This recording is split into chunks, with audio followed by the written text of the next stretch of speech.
Story Hearts friends! Today I want to share with you one of my favorite stories called Smudge the Little Lost Lamb. It's written by a man named James Herriot, and the pictures are by a woman named Ruth Brown. James Herriot wrote the words that I'll speak, and Ruth Brown painted the pictures that you'll see.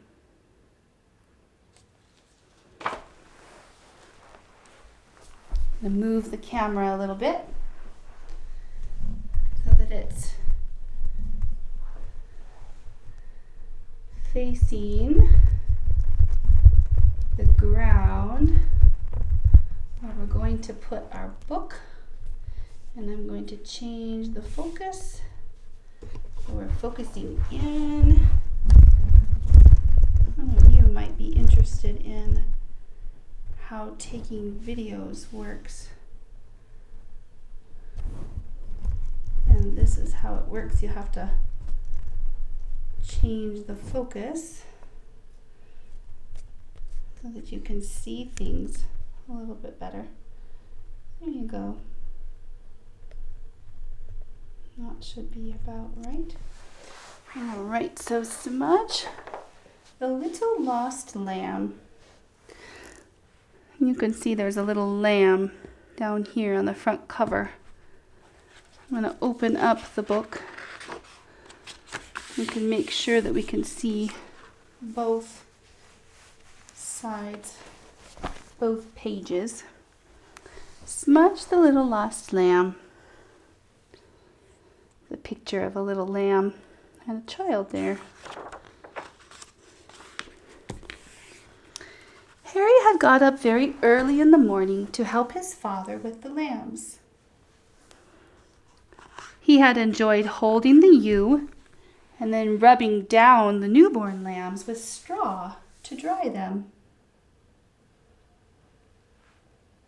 He liked all the animals on the farm and often helped his father with the cows, the calves, and the pigs. But spring was his favorite time when the lambs were born. "They're grand, strong lambs," said Father Cobb, looking down at the twin lambs who were standing in the pen by their mother. "It was very good of you to get up early to help me, Harry. Would you like to have these two lambs for yourself?" "Oh, yes, please, Dad," said Harry. "All right then, they're yours. You must keep an eye on them every day. What are you going to call them?" Harry thought for a moment. "That one has got a funny white mark on his nose. I'll call him Smudge. And his sister can be Smarty." "I like those names. Now it's time you got ready for school. Off you go." A few days later, Harry was with his father when all the ewes and lambs were turned out into the field. Farmer Cobb looked at the flock spreading out across the wide expanse of grass. There were about 100 ewes, most of them with twin lambs, but some with just one, and a few with 3. The field had walls on 3 sides, but where it met the lane there were posts and wire. "I hope I've fastened that wire down tightly enough," he said. "Some of these Swaledale lambs will try to get underneath it. In fact, some aren't happy until they've found a way out of the field." Farmer Cobb didn't know it at the time, but Smudge was one of those lambs.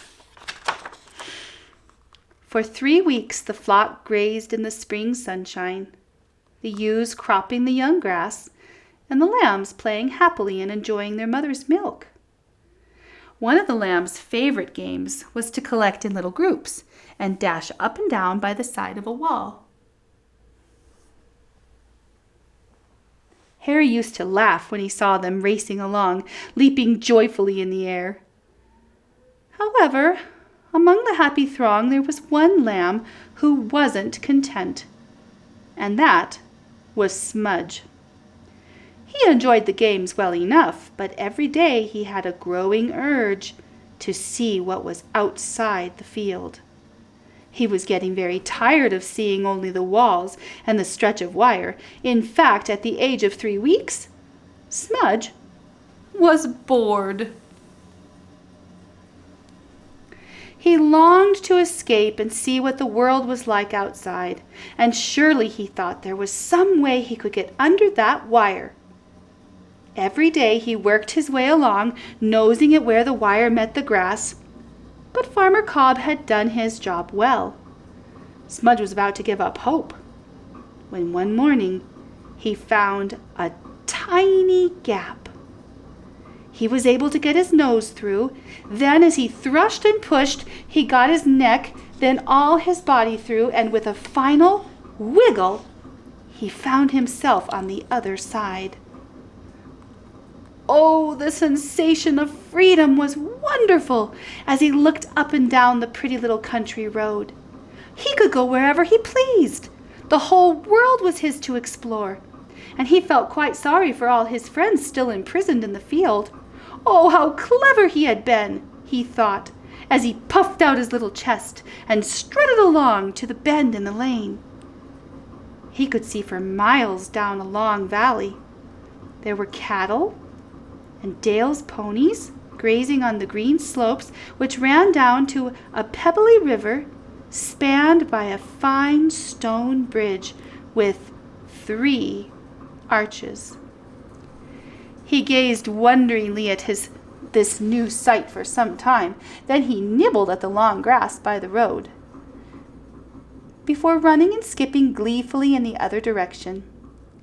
He was thrilled to be able to see a ruined castle towering over the roofs of the village a mile away. This was such fun!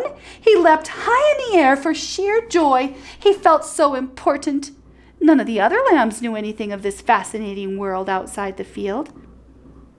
As he trotted around, picking at the grass, looking eagerly around him, he knew that this was what he had always wanted. However, after about an hour of exploration, Smudge glanced through the wire and could see his sister Smarty suckling their mother, her tail wagging furiously. Suddenly he realized that he was hungry. He decided he would slip back and have some of that lovely milk before coming out again later. After all, he could do just as he liked now. He pushed his nose at the wire. But where was the gap? It wasn't where he thought it should be. As he worked his way along without finding an opening, his heart beat faster, and when he tried again and again without success, he began to feel really frightened and baa loudly for his mother. She replied to his call with a deep baa, but she couldn't do anything to help. Soon there was a deafening chorus of Smudge's high-pitched baa and his mother's deep one, baa, baa, baa, baa. All he wanted now was to get back into the field. But his fear turned to terror as a huge dog came along the lane and rushed at him, barking and snarling. Smudge ran away as fast as he could.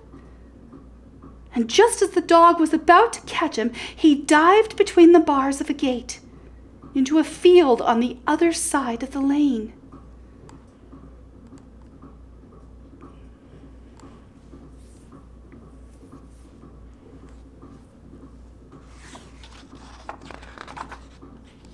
He was safe from the dog, who couldn't get through, but Smudge found himself looking up into the face of an enormous bull.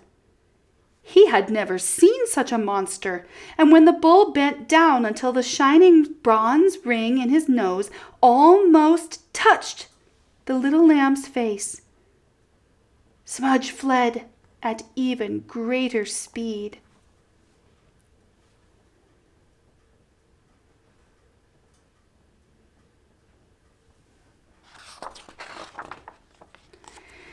He ran and ran and ran over the pasture until he came to a gate which opened onto the main road. He looked back. The bull was still lumbering after him, probably just out of curiosity. But Smudge, in his panic, shot straight across the road between the speeding cars and a bus, whose startled passengers stared out at him. He soon found himself on the outskirts of a village where he hid in a shed. He stayed there for ages, too frightened to move. But when it was dark, he ventured out into a strange, unfamiliar world. Where was he? Where was his field with his mother and Smarty? How he longed for them! As he walked slowly along the road, he felt hungrier than ever and was now exceedingly tired. He was so weak he could hardly do more than stagger from side to side. Then in the darkness, a bitter wind sprang up, blowing little flakes of snow into his face. Within a few minutes, the kind of blizzard which sometimes appears without warning in the Yorkshire spring was raging all around him. Smudge's faltering steps took him to a cottage, just visible in the darkness, and he huddled against the gate. He tried to find some protection from the driving snow, but there was no shelter, and he did not have the strength to walk any further.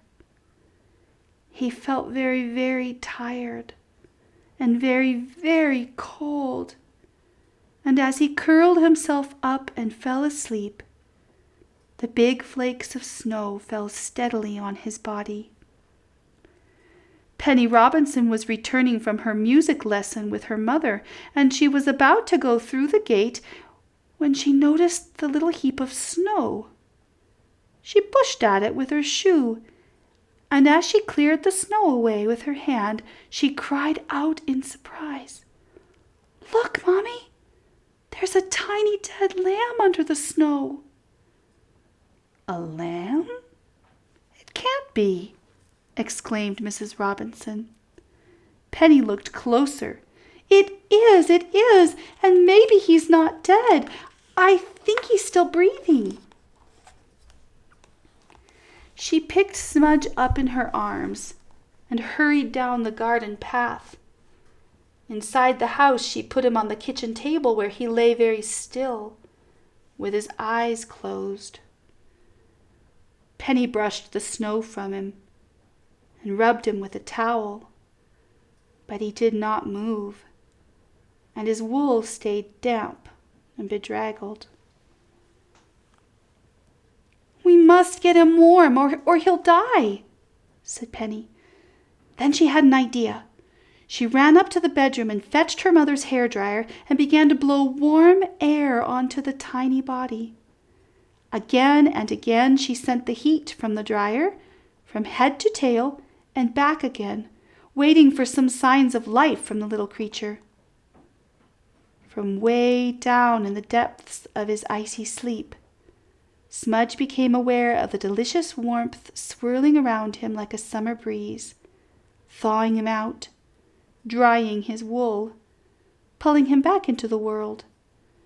It was like a lovely dream, as though he was back with his mother on the sunny hillside field. When he opened his eyes and looked up into Penny's face, she laughed in delight. Look, it's working. He's coming around." She continued using the dryer, fluffing up the wool until it looked just the same as when Smudge had left the field.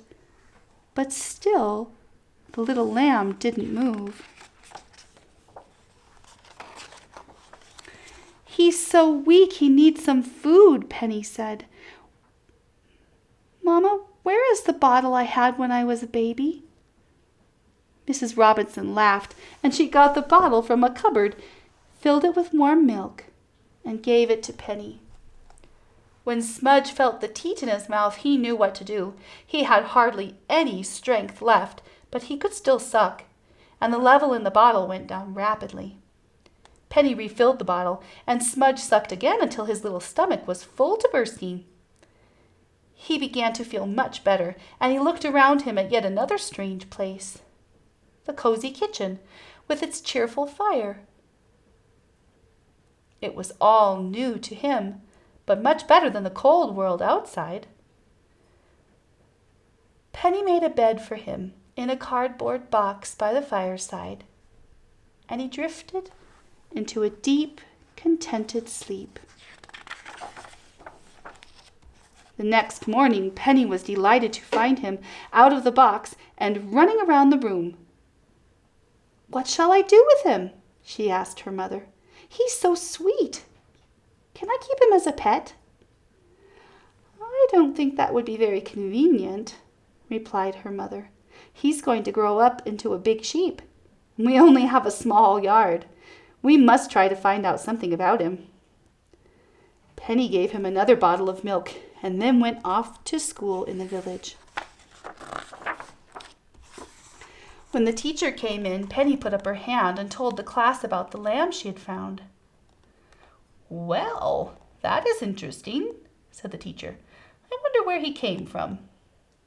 As she spoke, Harry Cobb, who was in Penny's class, put up his hand and jumped to his feet. "Please, we lost a lamb yesterday. He was really my lamb.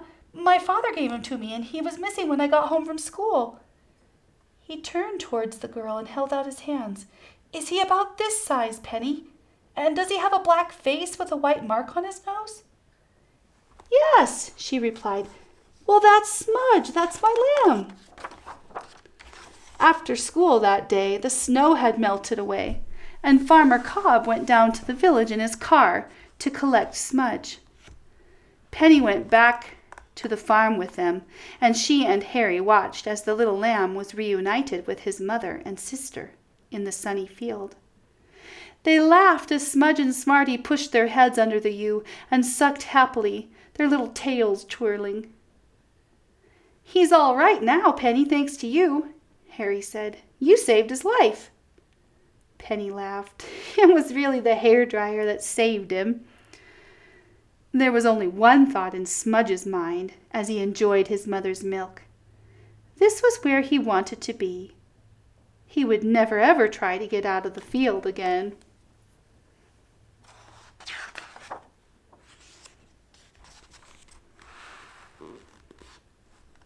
The end.